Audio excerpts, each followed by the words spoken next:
دا یو تپوس چا کړی دی چې یوه زنانه خپل خاوند ته میک اپ کوي، نو په دې کې څه ګناه شته که نشته دی؟ جواب دا دی چې خاوند ته میک اپ کول پکار دي. دا د دې زنانو ډېرې غټې غلطۍ دي چې د هغې په وجه باندې په دې معاشره کې ډېر خلک چې کوم دی نو هغه په ګندګو کې مبتلا شوي دي. ښځې چې کوم وي نو هغه د خپل خاوند ته میک اپ نه کوي، هغې ته ډول سینګار نه کوي، بلکې پردو خلکو ته کوي واده له ځي یا چېرته خیراته له ځي یا چې چېرته بلې ښادۍ له ځي، نو هلته مکمل ځان داسې برابر کړي لکه چې اوس نه یې واده دی. او چې کله کور ته راشي نو په کور کې بیا هغه کپړې وباسي، میک اپ هم وران کړي، ټول وران کړي. نو دا حق د چا و؟ دا حق خو د خاوند و. د انتهایي غټ ظلم دی، د جرم دی.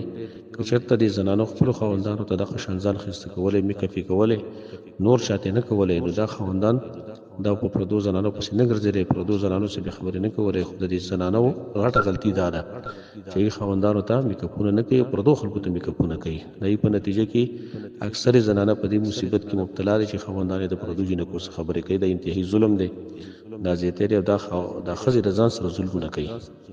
نو لهذا حق د خپل خاوند جوړېږي چې هغې ته میک اپ وشي.